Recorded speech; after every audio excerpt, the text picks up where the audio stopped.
Get pregnant, they said. It's going to be okay, they said. They damn ass lied. Pregnancy does shit to your body. Like, pregnancy fucks your body up. And I'm here to tell you all about all the things that nobody tells you what. All the things that nobody tells you about pregnancy and what it does to your body. So, this is not an alarming video. There is no cause for alarm. I would not, as you all may know, I am a new mom. Oh, maybe I'm not. My baby's about 18 months. But I think I have gained the credibility to talk about what pregnancy does to your body. Some of what I'm going to talk about here today is, some of them are my experience, some of them are experience from friends and people I know.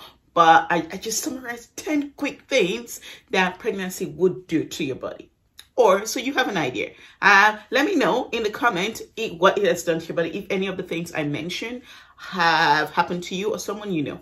But without further ado, let's get into the video.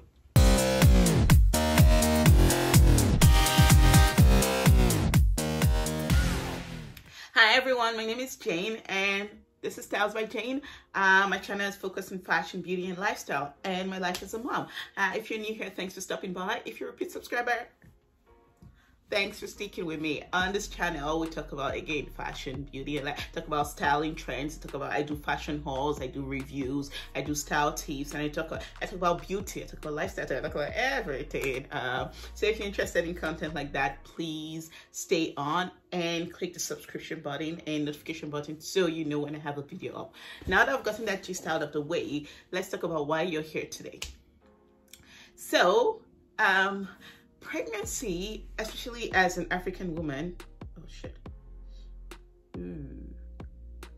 that itches, and you can't itch it because it's either going to ruin your lash, ruin your makeup, or ruin everything, and then I have to figure out how to do the makeup. So I'm looking for a way to itch it carefully. Okay, I think I sorted that out. Excuse me. Shit, you're a mess. What were we saying? Pregnancy. Okay. You know the drill. If you see me looking down, I'm just looking at my notes. So, as an African woman, as a Black woman, there are a lot of people don't talk about pregnancy or their experience with pregnancy. Now, as a Nigerian, we have a hush culture about pregnancy because there's a belief that when people know you're pregnant, they're prone to do more evil to you and your baby, something like that. So nobody talks about pregnancy. Like, sometimes you see a woman today and the next time you see her, she has already put to bed. Like, you don't see her. Some people actually go into hiding when you're pregnant and they just nothing. And the next thing you see, they have a baby. We are not that loud culture when it comes to pregnancy. That's gradually changing, gradually, slowly, but people still maintain it.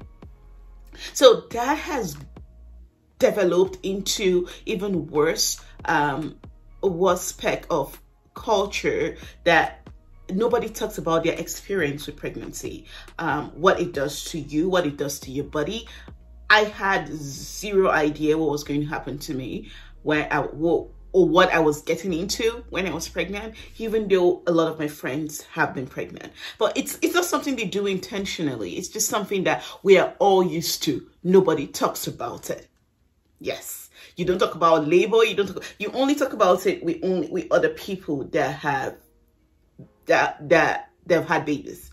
So pregnant women talk about pregnancy things with pregnant women, but they don't talk about it with non-pregnant women. I don't know if that makes sense. I remember when I was talking to my friend and asking her, like, why didn't you guys tell me? And she was like, Jane, there's no way for me to explain it to you. You wouldn't understand. Now that you've experienced it, you can actually understand. And I actually get it. I understand it because there's no way I wouldn't have been able to understand it without experiencing it. But I would still like to know what I'm getting myself into. And that's what a lot of people don't know. Pregnancy is not a bad thing. It's a lovely thing. There's a miracle at the end of it for you if you get the chance, and it's lovely. I wouldn't trade it for anything else in the world.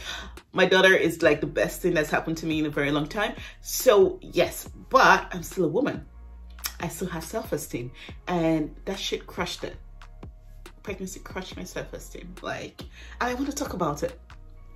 So today, without rambling a lot, I just want to talk about 10 things again, like I said, the pregnancy does to your body. The first thing, pregnancy and postpartum. So during the pregnancy and after you've had the baby. The first thing I want to talk about is bloating. When you've had your baby, you and bloating, like this. Like you literally can poke your stomach and there'll be nothing. Like it won't even dip. It will be as strong as a rock. Yes, that happens. So snapback is a scam. And snapback happens for some people. I'm not even going to shade it, but don't even get pressured into it. Snapback is a scam. Majority of women still have big bellies after they've had their baby for at least 1 week, 1 month, 3 months. Yes, they still have big bellies. And don't. When I had my baby, I remember I called my friend and I'm like, my stomach is still big. Like, when is it going to go down? This was 1 week after. And she started laughing at me. She was like, girl, give yourself, even in 3 months, it's not even going to go down. So don't even, like, what? Like, I thought about all the snapbacks shit I've been seeing online. Like, how do these women do it? But we all have different bodies. And each pregnancy is different, and pregnancy has different effects on different people. So don't even get pressured into this whole snapback scam. No, it's a scam. Some women are bloated, and some women with big bellies even 1 year after they've had their babies. Like mine stayed for long. And bloating and big belly, they kind of go hand in hand. Big belly is my second one, which is why as a Nigerian woman, as an African woman, that whole idea of pressing your stomach with hot water comes up, because our parents, our grandmas believe that that's actually going to help the bloating.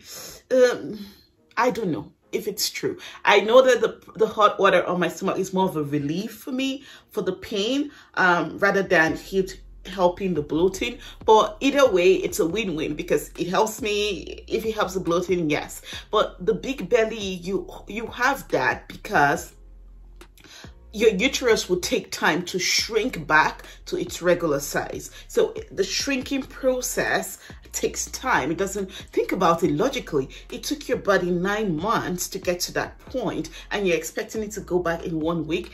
Even logically, it's not right. It's not correct. So give your body time. Give yourself time. It's going to take a while. 3 months, 6 months, some finds. It's going to take a while. Like, I still have baby pouch. I'm not even going to shame. Like, sometimes it doesn't go. Sometimes you have to walk out and do a lot of shit for it to go. Like, yes, that happens. C'est la vie. Okay, the next one. Weight gain. Yes, this is another one that crushes people. Now, some pregnant women have been lucky to get fuller in the right places when you're pregnant. Like, you see their boobs fuller, you see their hips, like they're all well rounded and things, and they look amazing with pregnancy. Like, some people carry pregnancy so well, you would want to be pregnant. And some people, it's downhill. Like, you just see all their face swollen, their nose is swollen, everywhere is swollen, their hand is swollen. And then there's that excessive weight gain that also comes with that's kind of a it's kind of what's it called right now? It's kind of a result of overeating, which is what you get from being hungry and binge eating when you're pregnant, and so you gain weight. And there's that, and there's also the water weight that you also gain when you're pregnant. So that weight gain is also something that women have to deal with during pregnancy and post-pregnancy. And sometimes you might not actually go back to your pre-pregnancy weight. True. Yes. That's hard for some people to believe, but people deal with pregnancy weight, and that crushes a lot of women's self-esteem, because if you were this skinny woman, you had a baby, and now you're bigger, your clothes don't fit, your shoes don't fit. I'm going to get to shoes in a moment, but your clothes don't fit anymore. That crushes you. You're no longer that sexy person that you think you used to be. Yeah, that happens. But be ready, deal with it. You have a price. Like, you pushed out a human. Look at that. And yeah, that happens. The next one I'm going to talk about is hair loss. Now, this one did not happen to me. On the contrary, my hair grew, which is funny. My hair grew so much when I was pregnant. I have the slowest growing hair in the history of hair. But in the 1 year when I was pregnant, my hair grew ridiculously. I couldn't even believe it. But a lot of people experience hair loss. So you see what I say about pregnancy affecting people differently? Like your hair goes out, your edges go. Like I see it. I've seen a lot of women complain about that. But it didn't happen to me, but that's something that would happen to you. And if you had fine, lovely hair before and after your baby, you don't even want to look at your hair, that's what wigs are made for, sis. Don't bother about it. Hair loss happens. Like, yes, that's something people deal with post-pregnancy. Then all the hormones in your body have dropped, and then whatever it is that was flourishing, the hair is just gone and the hair is just falling off. Yeah, but that's a good thing. Hair is the only thing on our body that keeps growing till that. Your hair will keep growing. It's going to grow back. Just don't kill yourself. Give it a year or two, it's going to grow back. And if it doesn't, wear wigs. Big feet. My feet grew a whole size more.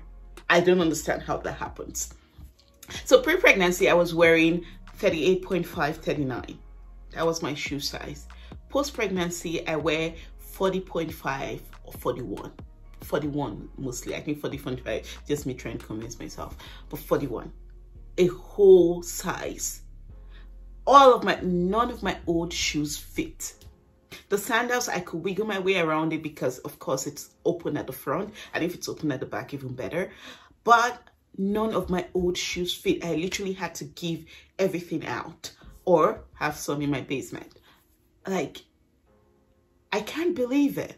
But my feet grew a whole size. So that happens along with your clothes size. Sometimes you might not even be the same person you were before your pregnancy. Like, everything changes. Your entire body changes to something else. So, and this is baby number 1. I don't even know what's going to happen to me after baby number 2 or 3 or whatever, how many number I'm going to have. Imagine if my feet keeps growing. Oh my God. Acne. Hormonal acne or just acne. That shit ruined my face. If you haven't seen my acne video, I'm going to link it somewhere in this video and also in the description box below. But that was my face when I was pregnant. I'm going to leave a picture here so you see. That was my face when I was pregnant. This is my face now. Even though I have makeup, but you can see the post makeup, without makeup look in that video. That ruined my face. Like, I wasn't taking picture. I couldn't do shit when I was pregnant because of what acne did to my face. It was ridiculous. Some people have that on their face. Some have it on their neck, on their back, on their chest, like everywhere. Hormonal acne is the shit. It ruins you. I don't know how to say ruins you. That's hardcore. But it actually disturbs you. And if you're someone who is very particular about how you look or how things are going to look to you, hormonal acne is something that you would have to deal with. And aside from, and a lot of the time they won't advise you to even use anything, just because a lot of the things we use for acne, they penetrate the skin and you don't want anything affecting your baby. So you have to deal with that. So hormonal acne, yes, that happens. Carpal tunnel. That one is still happening to me till date. Around 5 months into my, I'll talk about hormonal acne. Before I go, the first 3 months of my pregnancy was amazing. My skin was glowing. Like, it was so good. I thought, oh, well, is this what everybody talks about when you're pregnant? I have discovered by month 5, shit just went downhill. Yeah. Carpal tunnel. Same time that shit went downhill for my hormonal acne was about the same time that my carpal tunnel started. I'm still dealing with that till date on this hand.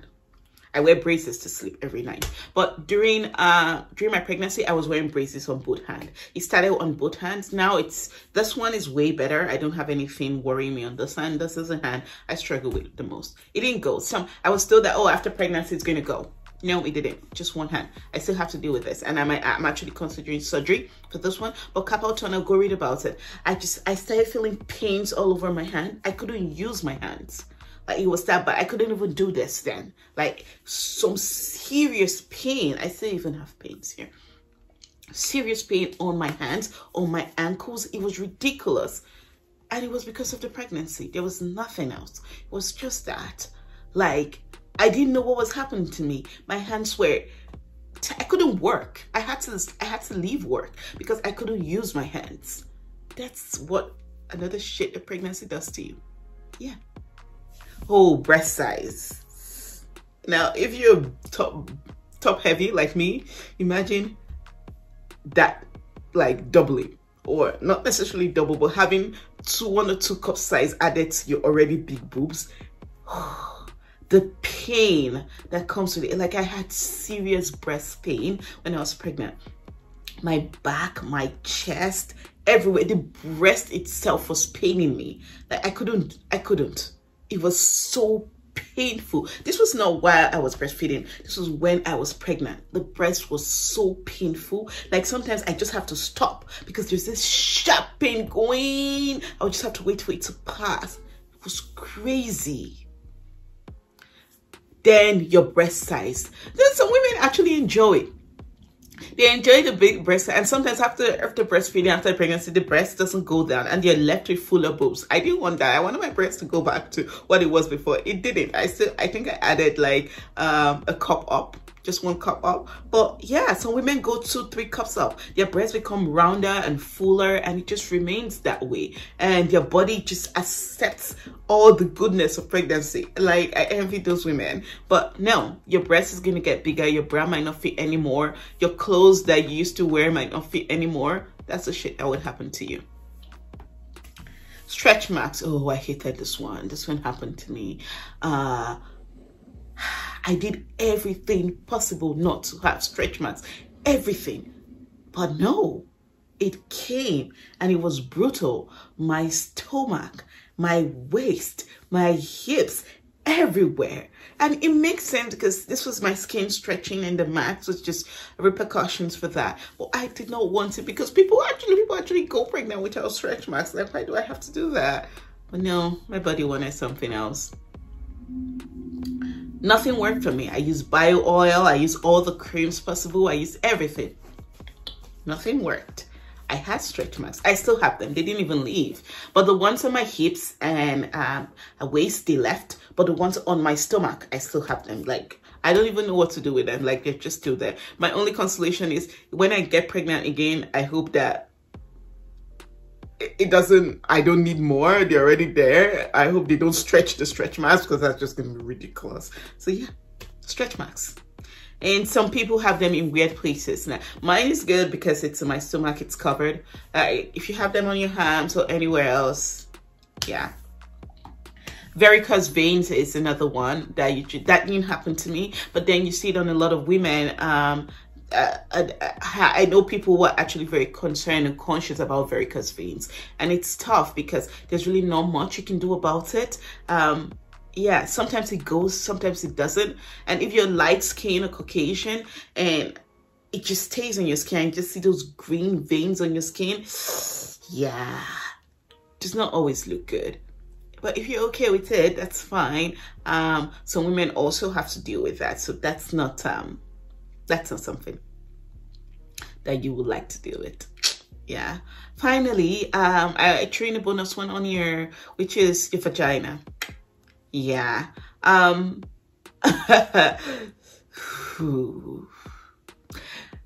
Your vagina is gonna go bigger, and it might not contract to your pre-pregnancy size before.